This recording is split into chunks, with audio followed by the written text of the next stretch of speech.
Pagkatapos ng kapon, binaon ako sa hamon. Nais kong bumangon sa pangungot ng kapon.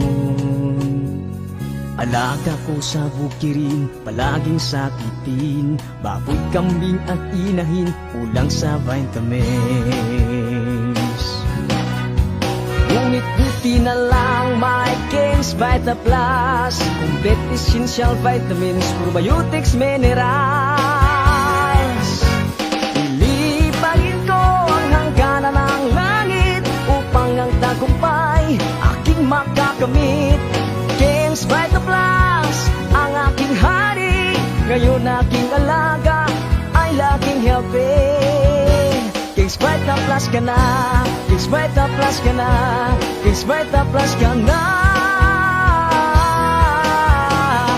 Ilipagin ko ang hangganan ng langit upang ang tagumpay aking makakamit.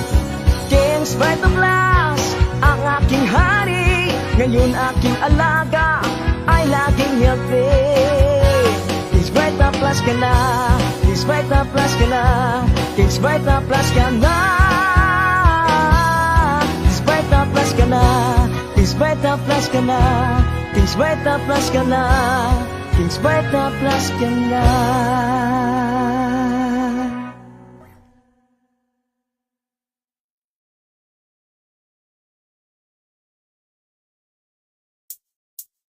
Pagkagising sa umaga, palaging tulala dahil sa sabungan ay talo na naman.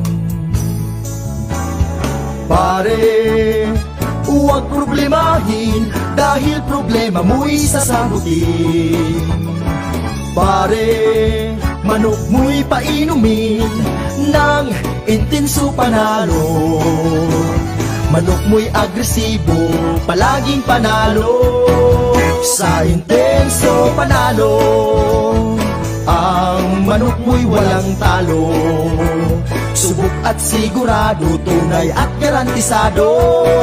Sa intenso panalo, ang produktong makabago. Kaya sa intenso na tayo, sa intenso panalo. Ang manok pula, siguradong ubra, kumpletong vitamina, tsak panalo ka. Plus power stag premium, sagana to sa calcium, minerals, zinc at protina. Intenso panalo na tayo, sa intenso panalo. Ang manok mo'y walang talo. Subok at sigurado, tunay at garantisado. Sa intenso panalo, ang produktong makabago. Kaya't sa intenso na tayo, sa intenso panalo, sa intenso panalo. Labas nga impormasyon sa agrikultura, mga simpleng tips para sa mga mag-uuma. Yaman sa kaumahan, kikita ka na, aasenso ka pa. Sa programang AgriSenso, kauban si Inday Bajang o Clara Tita. Kini nga programa hatod kaninyo sa King's Vita Plus Animal Feed Supplement, Panamox Antibiotic Caplet ug Panamox Forte ug sa Intenso Premium, Intenso Power Stag ug Intenso Plus.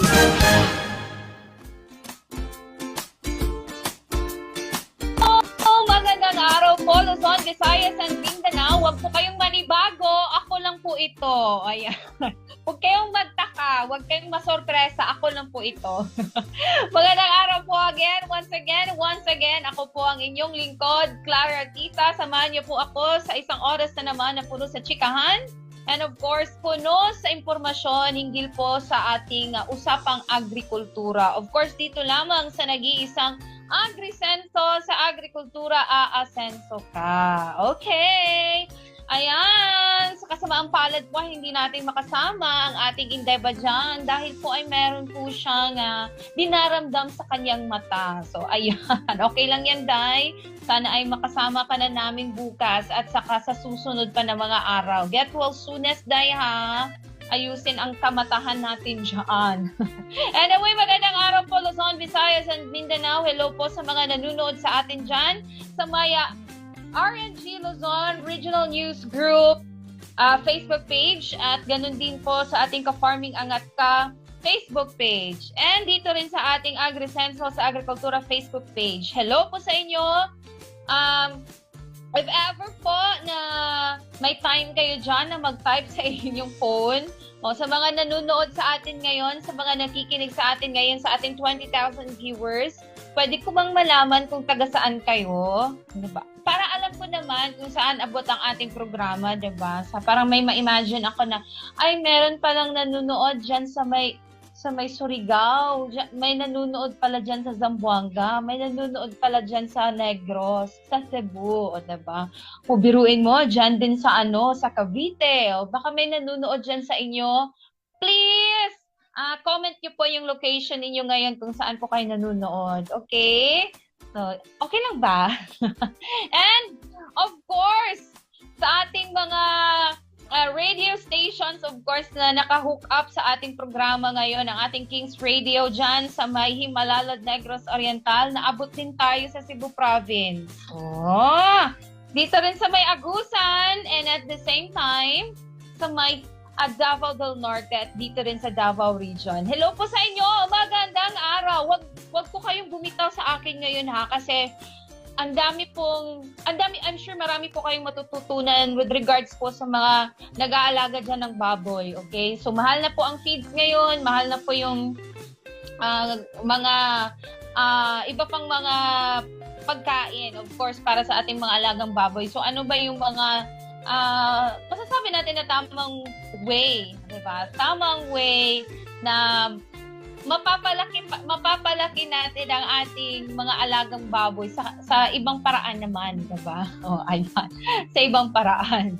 Okay, so, of course, I am encouraging you also to, if ever meron kayong mga questions or any reaction po, comment nyo lang po dito sa ating comment section box. Okay? Yan o, marami na po nagko-comment sa atin, sa mga nanonood sa atin from Davao City. Ayan, halos lahat Davao City pa. Ayan, antayin na lang natin yan. Grabe naman ito si Camilo Culiao watching from Neptune. Multi-universe na pala tayo. Nasa universe, abot tayo sa universe, abot tayo sa ibang planeta. Hello sa mga tao dyan sa Neptune. Okay. So I think hindi na siguro natin papatagalin pa dahil i-share ko na sa inyo ang ating agribalita for today. Okay? Ang ating agribalita, of course, is not a good news. Kasi nga, dito sa Mindanao, particular po dito sa Davao Region, ay nakaranas po talaga kami ng masamang panahon for the past few days. Ramdam na ramdam po namin ang pag-ulan, diba? So, meron pong ilang parte sa Mindanao, dito rin sa Davao Region na nakaranas ng malakas na pag-ulan na nagdulot ng pagbaha. So, dito po, sa may Kapalong, Davao del Norte, sa bayan ng Kapalong, Davao del Norte, umabot po sa 1.4 million pesos ang damyos na hatid ng pagbaha sa agrikultura dyan sa lugar. Ayan, naabot sa 1.4 million pesos ang naitalang danyos sa agrikultura sa Kapalong, Davao del Norte sa nangyaring pagbaha sa nasabing lugar, bunsod ng trough of low pressure area. Ayon kay Debbie Alilaya, ang hepe ng Municipal Disaster Risk and Reduction Management Office ng Kapalong, nasa 1,450,587 pesos ang naitalang pinsala ng pagbaha. Kabilang sa mga naapektuhan ay ang sakahan ng palay, mais, gulay, kakao at saging mula sa barangay Katipunan, Kapungagan, Simong, Tiburcia at Pag-asa sa bayan ng Kapalong. Samantalang aabot naman sa 169 na mga magsasaka ang apektado sa nagdaang masamang panahon. Siniguro naman ng lokal na pamahalaan ng Kapalong na mabibigyan ng tulong ang mga apektadong magsasaka. Ayan. So of course, kailangan natin na makarecover agad ang ating mga magsasaka. Lalong-lalo na ngayon na nasa gitna tayo ng krisis. Nagmahal na naman ang ating mga bilihin. Most specifically rather, ang sibuyas. O, parang gold na ngayon ang sibuyas sa pulang sibuyas. Dahil ang mahal na. Di ko alam kung nagbumaba ba ang presyo pero dito sa Davao City nasa 500 plus kilo. Meron pa akong nakita na 600 pesos per kilo ng sibuyas na pula. Oh, iwan ko lang po dyan sa inyong lugar dyan sa Luzon, sa Visayas kung magkano po per kilo ang pulang sibuyas. Pero dito po sa Davao area, Davao region, nasa 500 to 600 pesos po per kilo ang pulang sibuyas. So ayan, hopefully ang mga magsasaka natin dyan sa bayan ng Kapalong, Davao del Norte ay unti-unti na po kayong nakapag-recover sa tulong din ng gobyerno. Pero kung wala pa pong naipadala na tulong ang gobyerno sa inyo, ay sariling kayod po tayo dahil wala po talagang ibang makakatulong sa atin kundi ang ating sarili lamang. O, diba? Magdedepende pa yan. Wala pa tayong update kung naibigay na ba itong tulong na ito, pero I'm sure ay makakarating talaga yan sa ating mga magsasaka. So, wag po kayong mawalan ng pag-asa mga magsasaka dyan sa bayan ng Kapalong, Davao del Norte, okay? Alam ko na resilient na kayo kasi ilang beses na kayong nabahaan dyan sa inyong lugar. Ilang beses na ako nakapunta dyan, nakapag-cover, nakapagawa ng balita dyan sa lugar na iyan kasi talaga ano yan siya catch basin, tas malapit po yan siya sa malaking ilog dyan. So if ever na nag-overflow po yung ilog, so diretso po yan, yung tubig mula sa ilog ay papunta po talaga yan siya sa mga sakahan. O ayan. So I'm sure resilient na ang ating mga magsasaka dyan sa bayan ng Kapalong, Davao del Norte. Ayan. So ayan po ang ating Agri-balita for today. Dito na naman tayo dumako sa ating Agri-Unit Chika, mga ka-agri. Excited na ba kayo? So, sino ba sa inyo dyan ang mga nag-aalaga ng baboy? Sige na, pa-comment nga. Saan kayo nag-aalaga ng baboy? I'm sure itong 40,000 viewers natin dito, merong, siguro sabihin natin, 5. Merong 10 dito ang nag-aalaga ng baboy. O nga, bakit nga kayo napanood sa AgriSenso? Ano po yung inaasam-asam nyo dito sa programa? I'm sure nag-aalaga kayo ng manok at baboy, di ba? O, di ba? I believe na nag-aalaga kayo ng hayop. Anyway, so dito na tayo sa ating Agri-Unit Chika, mga ka-agri. So, ano po ba yung mga tamang pamamaraan o yung ano ba yung mga dapat ninyong isaalang-alang, diba, sa pag-aalaga ng inyong mga alagang baboy? So, ang topic natin ngayon ay ano yung goal mo sa pagpaparami ng alagang baboy in a different way, diba? Sa kakaibang paraan naman ang i-share sa atin ngayon ng ating ka-farming angat ka na si Sir Jade Batuampo. So, based lahat ito sa kanyang experience, disclaimer lamang po, hindi po eksperto si Sir Jade. Pero ang lahat po na i-share niya sa atin dito ay based po yan lahat sa kanyang experience. Maaring makatulong po sa inyo, maaring epektibo po ang kanyang na-share sa inyo, maaring hindi naman kasi iba-iba talaga yung resulta, okay? But, yan po lahat ay based lahat sa experience niya. Napatunayan na niya mismo sa kanyang sarili na sa kanitong pamamaraan, ang kanyang pag-aalaga ng baboy ay napaparami niya. So why not? Subukan din natin, diba? So ayan po, ihatid po sa atin ngayon ni Ka-Farming Angat Ka ang kanyang goal sa pagpaparami ng alagang baboy sa kakaibang paraan. Roll VTR! Magandang araw, kumusta po live na naman tayo dito sa Ka-Farming Angat Ka. So ayun, dito po i-share ko lang sa inyo. Meron akong goal ngayon na magparami ng mga inahing baboy. Actually, ngayon nga medyo busy ako dahil sa inaaral din nating maigi kung paano natin simulan ito, anong mga pamamaraan ang gagawin namin para hindi kami mapapagastos ng sobrang laki. Although, yung mga ginagawa namin ngayon doon sa 6 naming mga baboy na inaalagaan, hindi kami gumagastos ng feeds. No? Dati nagbibigay kami sobrang kaunti, pero ngayon nagtutuloy-tuloy kami kasi sobrang mahal ng feeds ngayon. So darak ang binibigay namin, kahalo itong kangkong, mga na saging, katawan ng saging, tapos itong mga kamote. So sakto lang siya doon sa konti naming alagang baboy. Pero kung paparamihin naman namin yung mga baboy namin, doon talaga kailangan natin ng sobrang madami ng ipapakain doon sa baboy. Kaya ang gagawin ko, since yung area kasi, actually napakalawak ng area ng aming ranging area ng baboy. So target ko talaga mga inhining baboy, medyo damihan natin para makapag-supply tayo doon sa mga nangailangan. Kasi ang dami naghanap ng biik, ang dami naghanap ng mga litsonin. Diba? Marami yun yung malakas sa area namin. So yun yung target ko rin na paramihin. Actually ito, na-share ko lang din, hindi ko siya pinagyayabang. Actually sinishare ko lang siya para magkaroon din kayo ng idea kung meron kayong malawak naman espasyo, malawak na lupain na hindi naman gagamit, may mga niyugan kayo. Sa ilalim ng niyog, pwede nyo gamitin na paglagyan ng mga alagang hayop. So dito kasi sa pag-alaga ng baboy, napakarami din ng mga challenge dito. Maraming mga nag-quit, maraming mga nalugi, maraming mga namroblema dahil dun sa pag-alaga nila ng baboy. So ayun, sa akin, ito yung aking target ngayon, no, na mag-alaga ng baboy gamit yung pamamaraan na existing na namin ginagawa para hindi kami gagastos ng sobrang malaki. Kaya lang, tulad ng nabagit natin doon sa mga video din natin, na kailangan din dito ng sobrang focus, kailangan din ng sobrang sipag. No? Kailangan gumising ng maaga para mamuha ng kangkong or magparami ng tanim ng kangkong. Isa rin kasi itong kangkong na madaling anihin, madaling makakuha kasi doon sa mga area namin merong mga tubigan. May area doon na yun nga, malawak ang tubig. Halimbawa, yung palayan, dating palayan siya na wash out yung mga lupa doon. So, nagiging tubig na siya. So, sayang naman yung space. So, gagawin namin yung tubigan na yun, lalagyan namin ng mga kawayan, tapos doon namin isabit yung mga kangkong para maparami namin, tapos abunuhan din natin para mapaparami namin. So, yun yung pananaw ko na pwede din namin gawin. Na sa ngayon, actually, ngayon meron naman, no, ginagawa na rin namin itong mga pamamaraan na nababanggit ko. So, hindi siya yung katang-isip lang kasi talagang tinatry na rin namin, ginagawa din namin yan. Actually, noon pa man, wala pang mga feeds, walang available na feeds pa.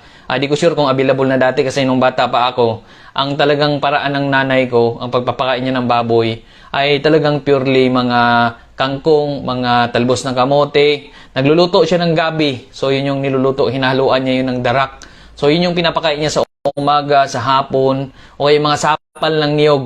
Yun yung mga pinapakain niya doon sa mga alagang mga baboy. Wherein, sa ngayon, ang pinakamalaking challenge natin itong pagmahal ng feeds. Sobrang mahal. Kahit kami nga apektado kami kasi nagpi-feeds din kami doon sa mga pabo namin at tulad na nabanggit natin, no, minsan naghahalo din kami ng feeds doon sa mga baboy, lalo na yung mga pinapalaking baboy. So, yun ang aming ginagawa. Sobrang mahal. So, ang ginagawa namin ngayon, nag-focus na kami doon sa darak at itong mga available resources na tanim lang din sa paligid. So, yun yung target ko. Nagpaparami ng inahing baboy, tapos magtanim. Sa ngayon kasi, sa area namin, may space tayo dun sa baboy na 2.5 hectares. No? Tapos meron pang isang espasyo na nasa 4 hectares, more than 4 hectares pa na po pwede tamnan ng mga kamote. So kamote, kasaba, yun yung mga itatanim namin doon. Tapos mais, kasi yun yung ibibigay naman doon sa mga ibang mga alaga pa, itong mga manok, itong mga pabo, mga mais ang ibibigay namin. Dahil na nga doon sa nagiging challenge na sobrang mahal ng mga bilihin na pampatuka ng mga alagang hayop. Yun yung target ko sa ngayon. Sinishare ko lang para doon sa may mga espasyo din. Inulit ko lang, may mga espasyo na malawak na at least magkaroon din kayo ng idea. Pero dito sa idea na may share natin, based on experience lamang ito na pupwede nyo rin pag-aralan mo ng maigi bago nyo pasukin. Mas okay na sumali muna ka sa mga seminars kung meron tayong masalihang seminars. Usually, ang mga seminars ay meron dyan sa mga sa gobyerno, sa Department of Agriculture, sa mga munisipyo. Minsan may mga ganun, may mga kooperatiba dyan na pupwede tayong magtanong kung pwede tayong umattend doon sa mga seminars nila.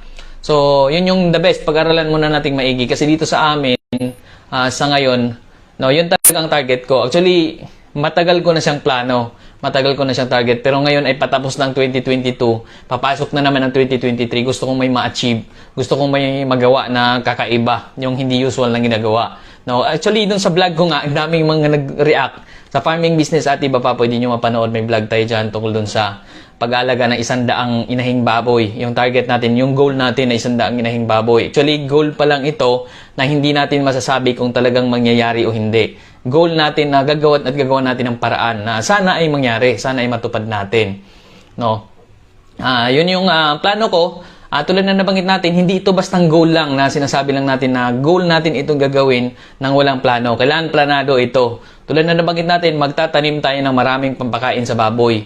Saging, padamihin ng saging kasi yung bani ng saging, yung katawan ng saging, pwede yang tadtarin. Tapos, yan, haluan ng kangkong, haluan ng kamote, haluan ng darak, pwede yan ipakain doon sa mga native pigs. Itong alaga namin, mga white sila, pero sila ay mga cross na. May lahi silang white pigs at meron silang lahi na native pigs. Halo siya. Kaya, mapansin nyo, may mga baboy kami na kulay white, tas meron ding halo na black.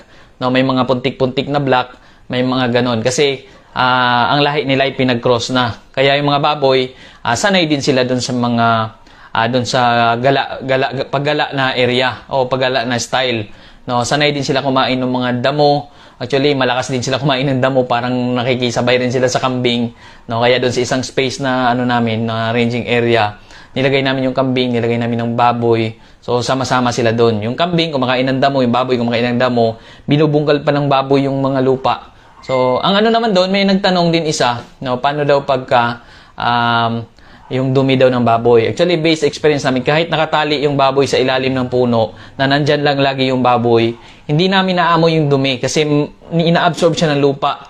No? Tsaka ina-absorb siya agad ng yung araw din, natutuyo siya.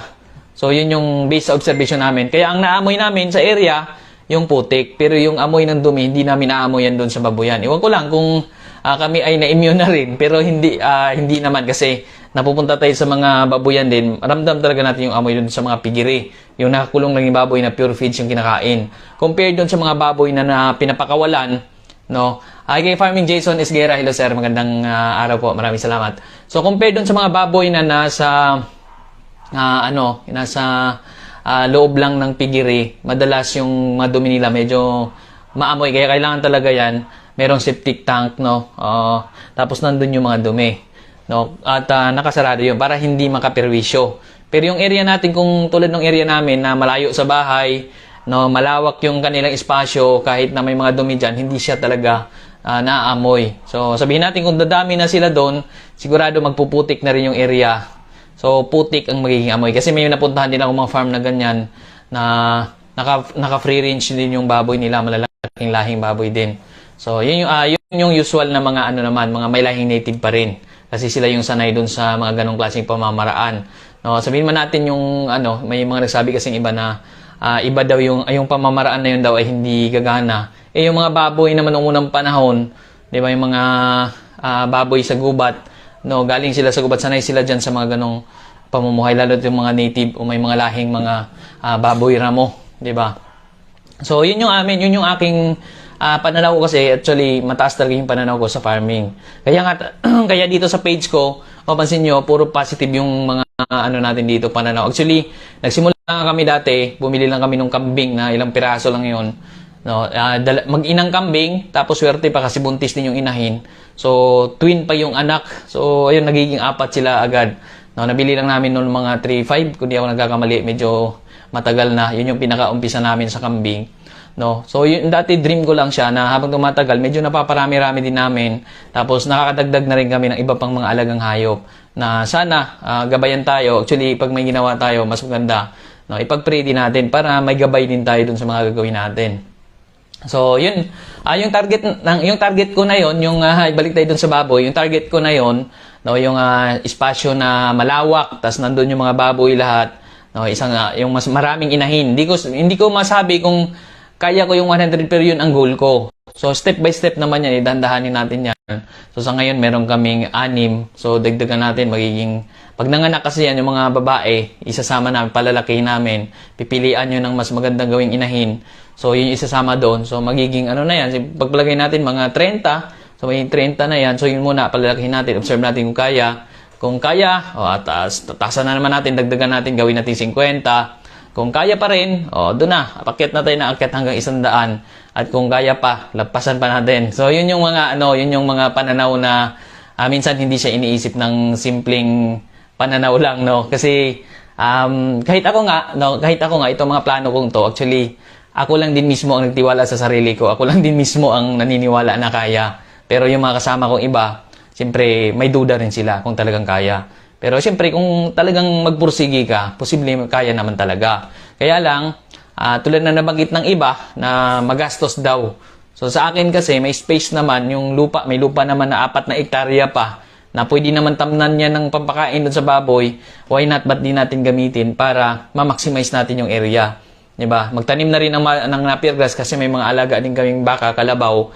So kung tatamnan naman namin lahat ng pampakain sa baboy, so kawawa naman yung bakat kalabaw. Kaya may space din na tatamnan ng napier grass.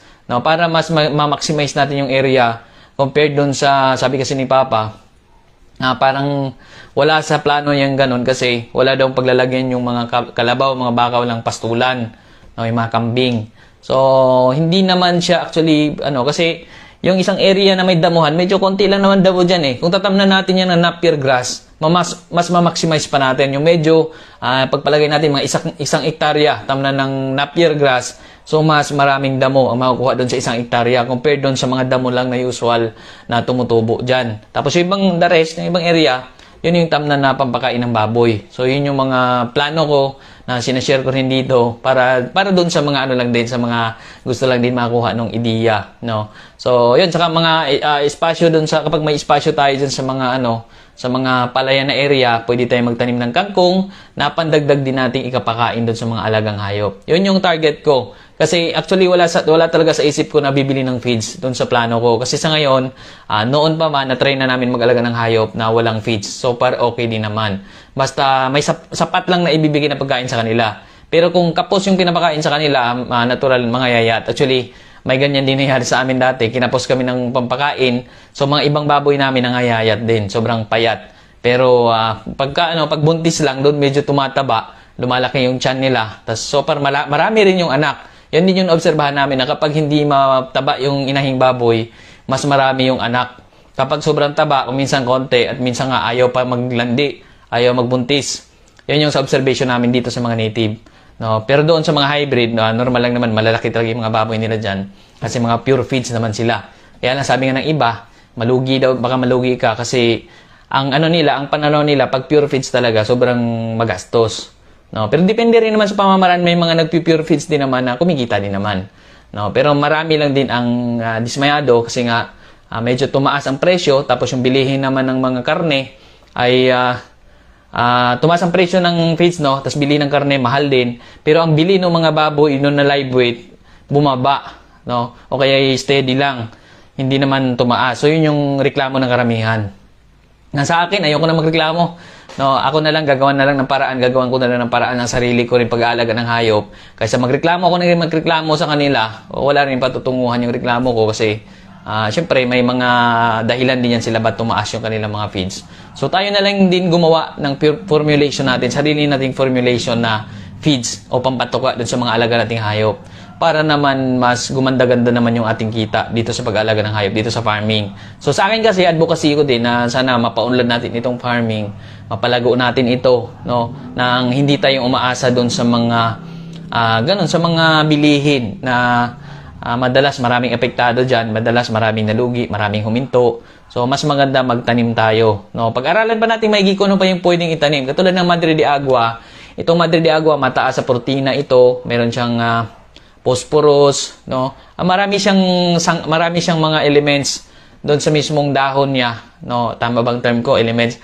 Marami siyang mga magandang nutrients na makakatulong doon sa mga alagang hayop. Kaya itong Madre de Agua, maganda rin magtanim nito, although hindi siya ganoon kadaling i-harvest kasi nga medyo matagal din naman. Pagka kinuha mo yung dahon, medyo matagal din ng konti bago ka mag-antay ka na naman ng mga ilang buwan bago ka makakuha ulit ng mga dahon.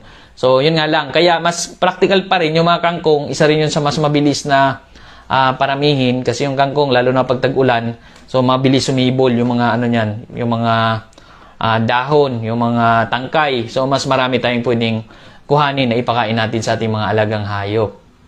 So, yun yung mga napapansin ko. Marami sigurado dito na nakatry din na ganong pamamaraan, nag-alaga ng mga baboy na gumagamit naman ng mga alternative. Although sabihin natin na mas mahinang lumaki, totoo naman yun talaga. Aminado tayo doon na hindi naman katulad na, kung i-compare natin sila doon sa mga pinapakain ng feeds at doon sa mga natural na pinapakain, mas mabilis lumaki yung naka-pure feeds. Kasi nga may formulation dyan na mataas sa mga, mas mataas yung nutrients na meron dyan.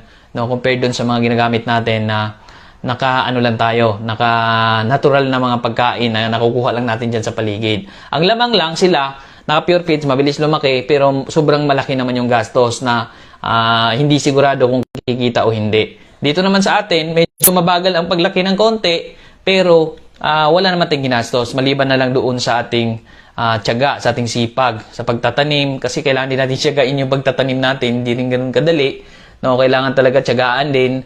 Tapos yung pag-aantay din kasi hindi rin ganoon kabilis lumaki. So, yun yung sa akin, yun yung pamamaraan na naisip ko na pupwede namin gawin, no, na kailangan lang talaga sipagan natin, tiyagaan lang talaga to para makamtan din natin yung ating mga goal nang hindi tayo kailangan ng milyon o milyon na halaga. Kasi kung ganoon, kung nag-alaga ka ng 100 baboy at nakaasa ka sa feeds, naku, milyon ang halaga na kailangan mo. Hindi lang milyon, baka abutin ka pang bilyon. Sobrang mahal ng bilihin na pampakain doon sa baboy hanggang doon sa maging inahin. Tapos aasa tayo doon sa binibiling pampakain. So medyo negative talaga 'yon, mahirap 'yon. Kaya sa akin, no, doon ako naka-focus sa pagtatanim, doon sa pagbuo pa ng maraming source ng mga pagkain ng alagang hayop. 'Yun yung pinaka-focus ko sa ngayon. Actually, habang pinaplano ko ito, may mga hakbang na rin tayo, no? Nag-iipon na tayo para magpaararo dun sa area, magpalinis dun sa area para magtanim. Yun talagang pinakaunang hakbang dyan. Hindi naman unang hakbang dyan na kailangan bibili ka ng mga bake. No, hindi naman gano'n. Mas best, start ka muna, konti muna, tulad ng ginawa namin sa ngayon. No, muna kami, 6 na baboy nandun sa loob ng ranging area. So, 5 doon ang inahin, may isang barako doon hinalo kasi may naglandi. Actually, may 3 kaming barako, yung 2 nasa labas para doon sa mga nagpapasampa naman ng mga baboy nila. So, doon pala nakuha rin kami ng biik doon sa mga barako namin.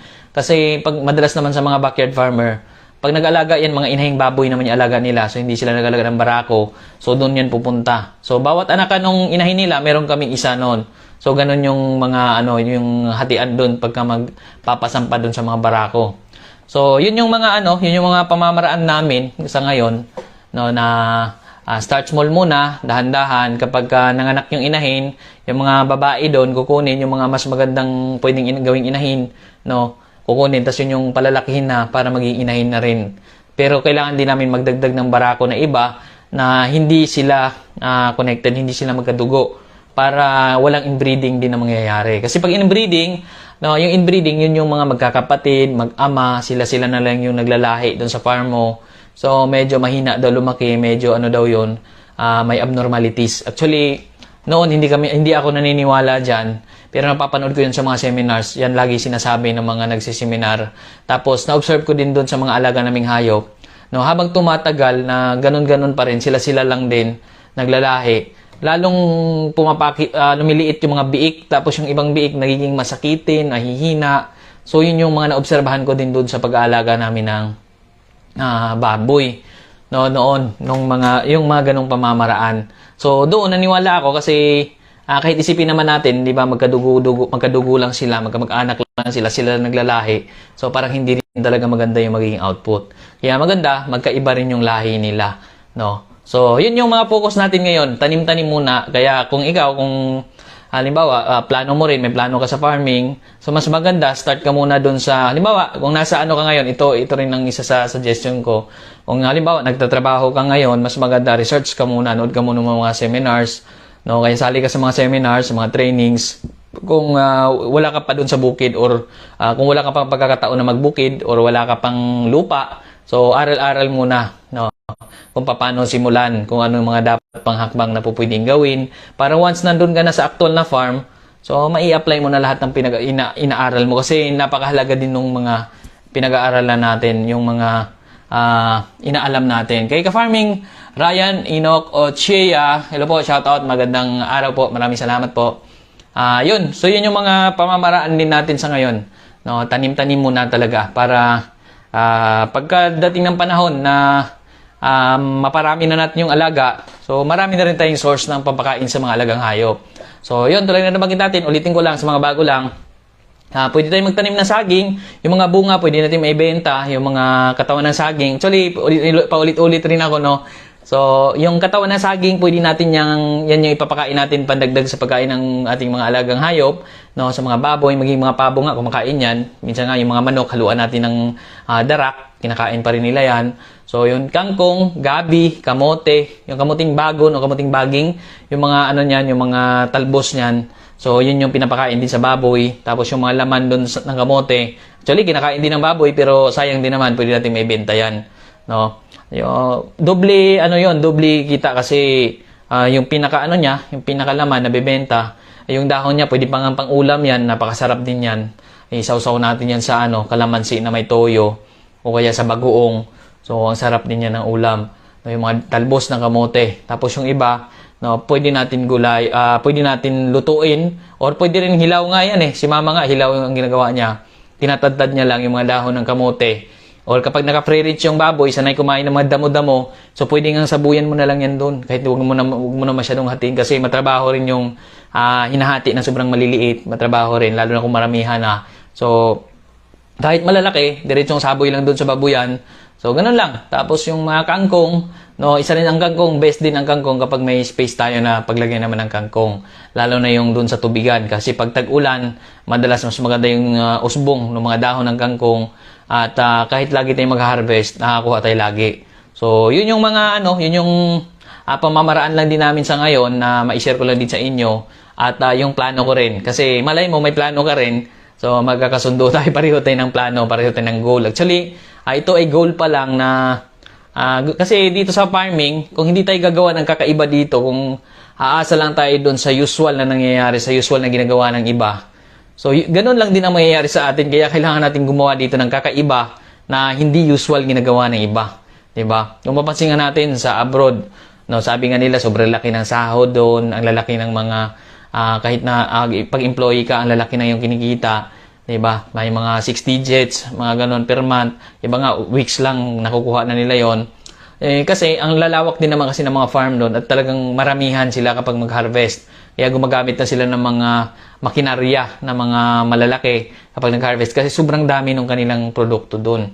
So, yun yung kaibahan dito sa atin. Minsan, pagka tayo ay nag-farming, medyo kaunti-kaunti lang. Kaya medyo hirap din, no? Minsan nga, ang hirap maghalap sa market. Yung market, isa rin yan. Pag konti lang, pagka minarket natin, parang ang hirap ibenta, kaya nadadala tayo, parang ayaw na nating ulitin. Pero may iba naman na malakas, kaya mas maganda kung ano yung malakas, yun yung paramihin natin. Pero sabi nga nila, step by step, pag konti-konti muna, dahan-dahan makikilala yung market mo. Pagka maganda naman yung produkto mo, quality naman yung produkto, so pwede kang i-refer ng mga nakabili sa iyo na okay yung product mo. So yung ibang nire-referral niya, so pwedeng bibili sa iyo hanggang sa kakalat yon at dadami yung iyong mga kliyente, yung mga customer mo. At lalo na ngayon, isang malupit na na marketing ngayon is itong social media, Facebook, YouTube, di ba? Ang lawak na TikTok, so nandyan na yung pinakamalawak na marketing. Hindi na natin kailangan na problema na malaman na di alam nila na may product kong ganito kasi maging sa Facebook pwede natin i-post. So marami na makakaalam na ito ay may product ka dito. So pwedeng puntahan ka na lang nila pag gusto nilang bumili. So ito ay step by step yung market kasi hindi rin ganun kadali. May mga nagtanong sa atin nga paano daw ba yung market, meron daw ba tayong bagsakan ng maramihan. So sa akin, yung market, isa rin yan. No, hindi ko siya pinoproblema. Actually, nakikita ko pa nga siya na mas malaking pag-asa. Kasi kung napaparami ko yung alaga kong baboy, halimbawa yung mga litsunin, tapos kung kung sobrang dami na kaya ko mag-supply everyday at meron naman na akong budget, magbibenta kong litsunin, magkakaroon akong dagdag budget, pwede naman ako mag-rent na ng space sa magkaroon na ulit sunan, 'di ba? Ako na mismo para direkta na doon sa consumer. Or kung gusto ko, pwede rin ako magtayo ng meat shop. So actually maraming pag-asa sa iba. Tinitingnan nila ito bilang problema kasi daw walang pagbabagsakan. Pero sa akin, na-excite ako doon sa mga ganong klaseng challenge kasi may mas malaki pa na pag-asa na po pwede nating maabot kasi marami tayong pwedeng gawin pagdating doon sa produce natin, sa mga produkto natin. Huwag lang tamaan ng sakit. Kaya kailangan din natin mag-ingat pagdating sa pag-alaga ng baboy. So, yung ang delikadong sakit itong ASF talaga. So far naman sa amin, wala pa namang nangyaring ganun doon sa area namin. So, wala namang ganun. So, sana hindi dumating doon. At kahit pa paano, ingatan din natin kapag nag-alaga tayo ng baboy, kailangan din natin na maging responsable na hindi bastang huwag tayo basta magpapapasok doon sa area or huwag tayo bastang maglagay ng mga pagkain na galing sa karne din kasi dati yung napag-aralan diyan galing daw din sa karne, galing sa meat na galing sa ibang bansa. So na kain ng mga baboy din. So doon na nagkahawa-hawa. Kaya yun ang iingatan din natin. Ang target naman natin ay more on mga natural na pagkain naman. So sigurado na makatulong din ito. At bukod doon, siyempre, kailangan din natin palakasin yung immune system ng mga alaga nating hayop. King's Vita Plus na vitamins naman, ito yung hinahalo namin lagi sa mga pagkain ng baboy. Kahit mga natural na pagkain, sa feeds or sa tubig inumin, so pwede siya. So ito ang maganda dito, ang gusto ko sa King's Vita Plus kasi pangkalahatan na siya ng mga alaga naming hayop. Ito yung ginagamit namin, pwede siya sa lahat ng mga alaga naming hayop. Yan, King's Vita Plus na vitamins, pwede sa baboy, sa manok, sa itik, sa pabo, sa pato, sa rabbit, diba? Sa baka, sa kabayo, at marami pang ibang hayop, ito yung gamit natin. Kahit nga sa aso, pwedeng ang King's Vita Plus. Kaya ito yung ginagamit namin lagi pagdating doon sa vitamins ng alaga naming hayop. Daily kami nagbibigay nito. Isang kutsara, hinahalo namin sa 3 kilong feeds or isang sako, pwedeng haluan, isang pakete na hinahalo namin sa isang sako. At ang maganda dito, wala siyang overdose at rehistrado pa siya mismo sa Bureau of Animal Industry. Kaya ako, tiwalang-tiwala ako, King's Vita Plus at dahil subok na rin namin mismo. Yan, King's Vita Plus Animal Feed Supplement. Nabibili natin ito sa mga agri-vet stores. Or kung wala kayong makita dyan sa area nyo, pwede kayong mag-PM sa amin dahil meron din kami through LBC. So, cash on delivery ito. So, yun. Kaya kung nais nyo rin masubukan, try nyo lang din muna para kayo na rin mismo magsabi kung ano yung epekto dun sa alaga ninyong hayop. Kasi mas okay yung kayo mismo kasi mahirap naman na magsalita pero hindi nyo pa nasubukan.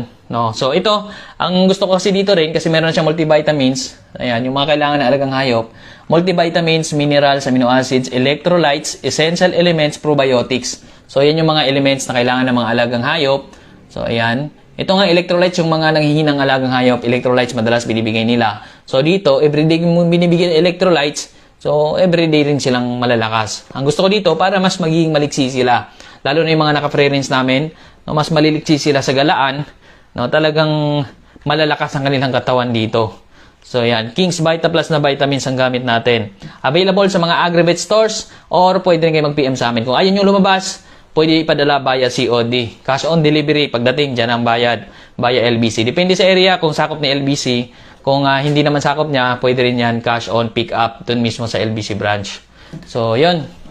So, yun yung mga pamamaraan namin dito sa pag-alaga ng ibang hayop. Doon naman sa mga nagtatanong, maraming nagtatanong kasi may mga manok daw sila, ano daw bang pampurga na gamit namin. Sa amin, ang ginagamit namin pampurga ay itong Worms to Go. Worms to Go na brand kasi ang Worms to Go, meron siyang albendazole plus praziquantel na.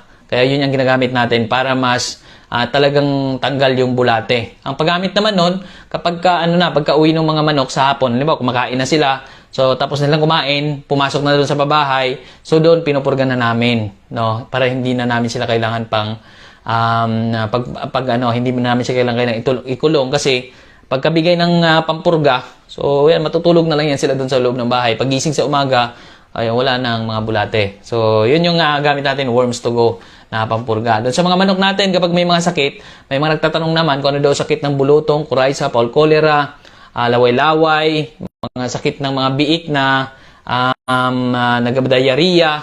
So yan naman, ang gamit namin dyan ay itong Panamox Forte. So ito yung na-share ko lang based sa experience din namin. Panamox Forte, kasi yung Panamox Forte, meron siyang amoxicillin, tylosin, paracetamol at carbocysteine. 4 na ang pinaghalo sa kanya. Kaya talagang maganda siya para doon sa mga may sakit na alagang hayop. Panamox Forte. Doon sa mga manok na nakatali, pwede rin yung Panamox Caplet naman. Yun ay capsule naman na pinapainom. Yung Panamox Forte kasi, yun ay powder na hinalo doon sa tubig inumin nila. Up to 5 days kami nagpapainom nun.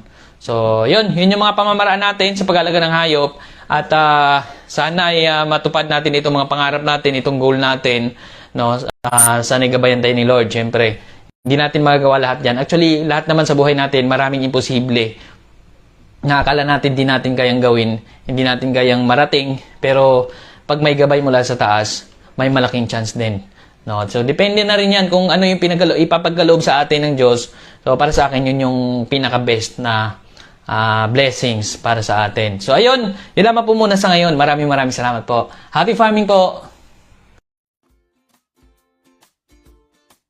Happy farming din, Sir Jit. If ka-farming angat ka, o ayan. Ang dami niyang mga sinabi sa atin. No? I'm sure ang iba dyan ay nakaka-relate doon sa mga pamamaraan sa pag-aalaga ng baboy. Ang iba dyan ay nakagamit na rin ng mga paraan sa kanilang pinapakain sa kanilang mga alagang baboy, lalo-lalo na po yung mga kangkong, yung mga talbos ng kamote o kahit pa ibang mga halaman diyan na maaring kainin ng baboy. Na meron ding iba diyan na gumagamit din ng darak, o 'di ba? So ayun po. Importante kahit anong gamit niyo ng mga feeds or mix ba yung way ng pagpapakain ninyo. Importante po ay may King's Vita Plus animal feed supplement talaga. 'Di ba? Of course, kung pure feeds naman kayo, it's a supplement po itong King's Vita Plus. So, mas nakakapagbigay po ito ng resistensya, magandang nutrients, vitamins and minerals sa katawan po ng inyong mga alagang baboy. Kaya mabilis po ang kanilang paglaki at pagbigat, 'di ba? Sa 3 months pa lang po ay kaya nang i-achieve ng baboy ninyo pag sila ay may King's Vita Plus sa kanilang katawan ang 90 to 100 kilos. Based po yan siya sa mga experiences ng ating mga certified users ng ating King's Vita Plus animal feed supplement. So ayan whatever it is, importante po na may King's Vita Plus animal feed supplement kayo sa inyong mga alagang hayop. Ayan, huwag po muna kayong umalis Magbabalik po ulit si Clara Tita matapos lamang ng ilang paalala.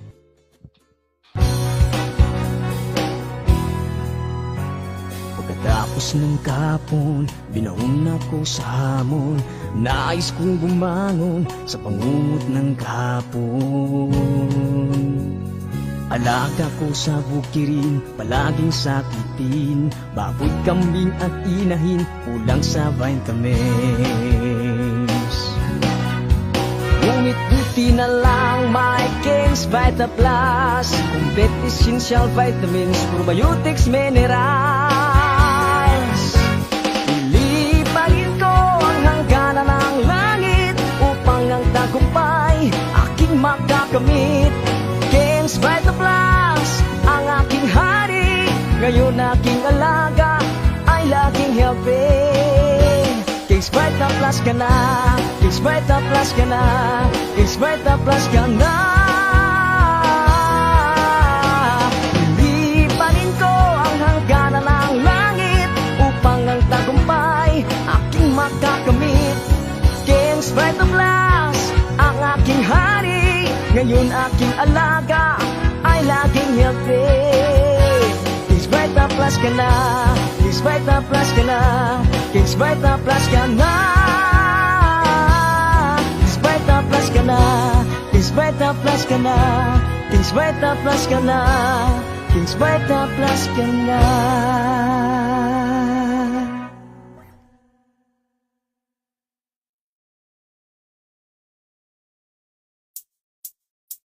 Pagkagising sa umaga, palaging tulala, dahil sa sabungan ay talo na naman.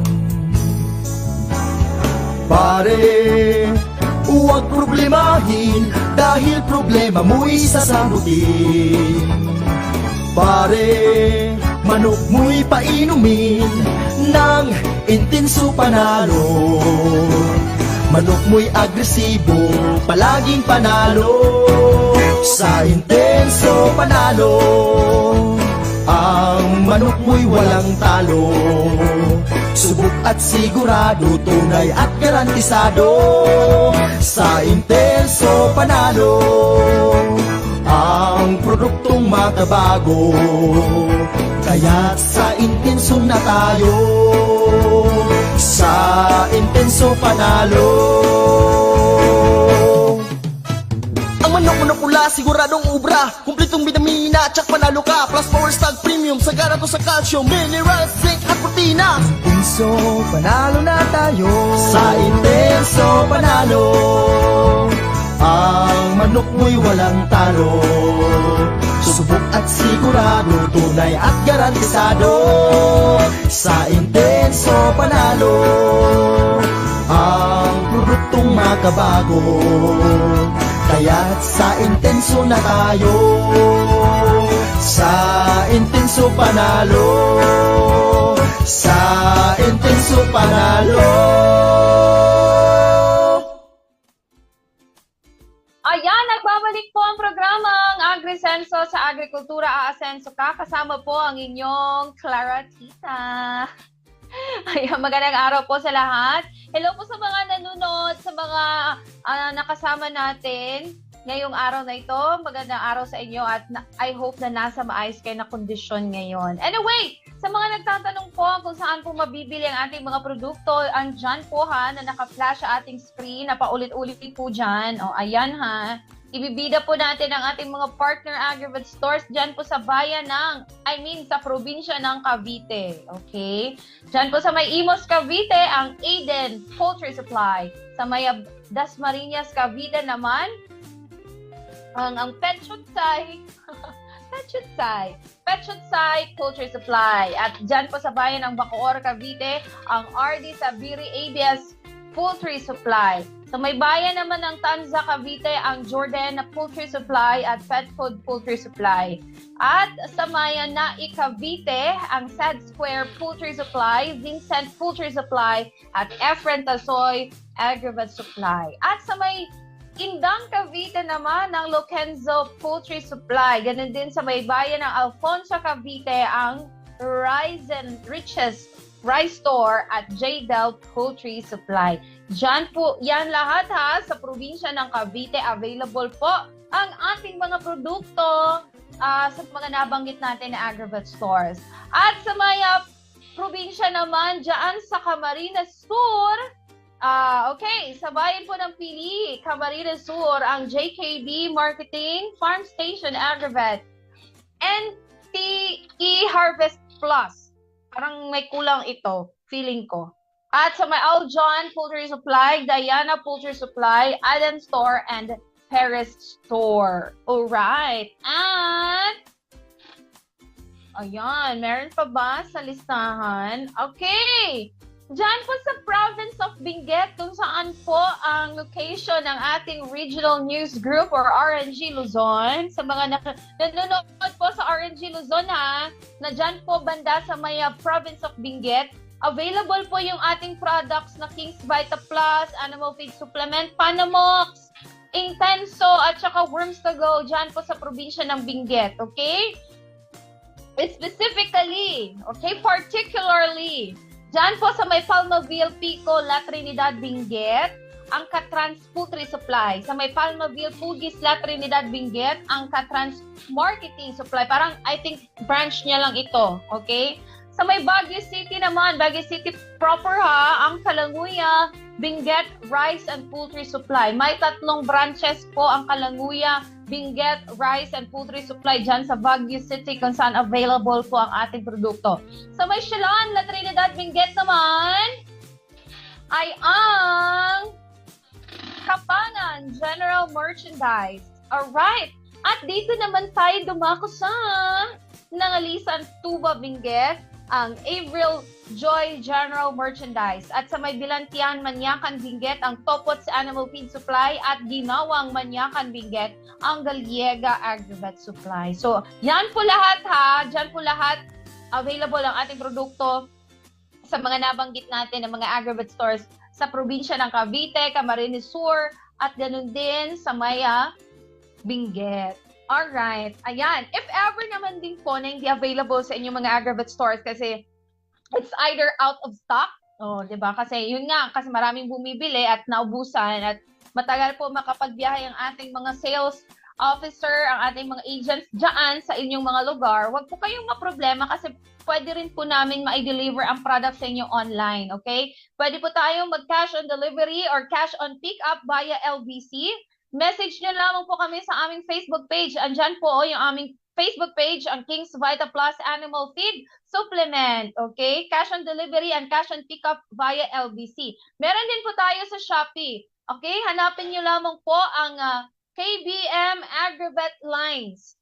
KBM Agravet Lines. Okay? So ipapakita yan ni Kabili ngayon ang ating Shopee. Andyan po sa screen. Ayan KBM Agravet Lines. Yan po ang ating Shopee account.